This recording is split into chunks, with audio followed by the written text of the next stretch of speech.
3 years before நான் இதே dress போட்டு தான் வந்துட்டு காலேஜில் அட்மிஷன் போட போனேன். இப்போ வந்துட்டு டிசி வாங்குறதுக்கு போகிறேன். இது வந்துட்டு இன்டென்ஷனலாக அந்த ட்ரெஸ் எடுத்துட்டேன் ஓகேவா. அதுக்கப்புறம் தான் எனக்கு தோணுச்சு, ஆமாம் இந்த ட்ரெஸ் போட்டு தானே நம்ம வந்துட்டு அட்மிஷன் போட போனோம் அப்படின்னு சொல்லிட்டு தோணுச்சு.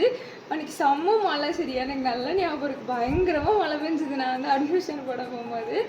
ஸோ எஸ் இன்னைக்கு வந்துட்டு காலேஜுக்கு போகிறோம் ரொம்ப நாளைக்கு அப்புறம். எனக்கு வந்து ஒரு மாதிரி ஜாலியாக இருக்குது. முன்னாடிலாம் எப்போட அந்த காலேஜ் முடியும் அப்படின்னு ஒரு மாதிரி கடுப்பாக இருந்துச்சு. இப்போ வந்து நான் மாதிரி ஆசையாக கிளம்பி போகிறேன் காலேஜுக்கு.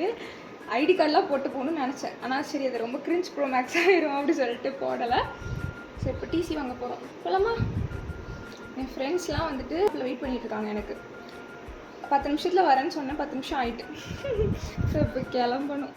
முருங்கை இலை சூப் வந்துட்டு எங்கள் அம்மா போட்டு வச்சுருந்தாங்களா. ஸோ அதை குடிச்சிட்டு அப்புறம் வந்துட்டு நான் பெட்ரோல்லாம் போட்டு காலேஜுக்கு போகிறதுக்கே வந்து இன்னும் எக்ஸ்ட்ரா 10 மினிட்ஸ் ஆகிட்டு.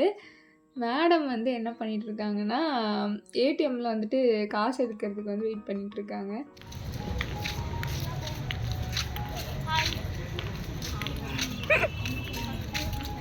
ஜோ என்ன மிஸ் பண்ணியா? ஜோ பொய் சொல்லாத என்ன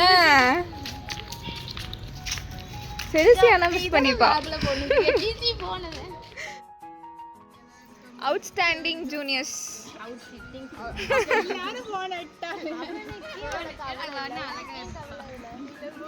என்ன எல்லாரும் போன நோண்டிட்டு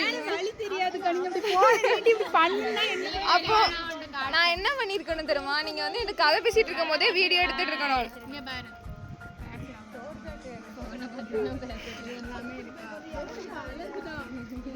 இவங்கெல்லாம் எங்களோட ஜூனியர்ஸ் ஓகேவா. நாங்கள் போன டைமில் வந்துட்டு அவங்களுக்கு அவார்டு கொடுத்து வெளியே அனுப்பிட்டாங்க போல். ஸோ அவங்க வெளியே நின்றுட்டு இருந்தாங்க.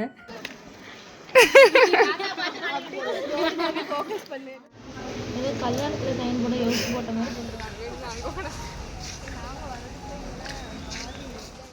அப்புறம் வந்து நாங்கள் ஒரு இடத்துல நின்று நல்லா கதை பேசிகிட்டு இருந்தோம். இது வந்து நான் ஃபாஸ்ட் ஃபார்வர்ட் பண்ணி வச்சுருக்கேன். அப்போவுமே பாருங்கள் நாங்கள் வந்துட்டு எவ்வளோ நேரம் பேசியிருக்கோன்னு சொல்லிட்டு என்னெல்லாமோ கதை பேசிகிட்டு இருந்தோம். டெய்லி பார்த்தாலே பேசுகிறதுக்கு நிறைய கதை இருக்கும். இது வந்துட்டு ரொம்ப கேப் வேறு ஆகிட்டா. ஸோ அதனால் நிறைய கதை இருந்துச்சு.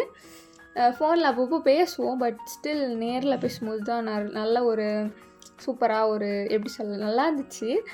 வந்துட்டு பேசிட்டு அதுக்கப்புறம் எங்களுக்கு வேலை ஆக்சுவலாக முடியவே இல்லை. நாங்கள் வந்துட்டு காலேஜுக்கு வெளியே உள்ள அப்படி சொல்லிட்டு போயிட்டு வந்துட்டு இருந்தோம். ஏன்னா வந்துட்டு நிறைய ஸ்டாஃப் கிட்ட சைன் வாங்க வேண்டியது இருந்துச்சு. அது எதுக்கு அப்படி வாங்க சொன்னாங்கன்னு எனக்கு இப்போ வரைக்கும் புரியலை. அப்புறம் வந்துட்டு ஃபீஸும் பே பண்ண வேண்டியது இருந்துச்சு. இதெல்லாம் பண்ணால் தான் நமக்கு டிசி கிடைக்கும். ஸோ ஃபைனலாக டிசி வாங்கிட்டு வந்தாச்சு.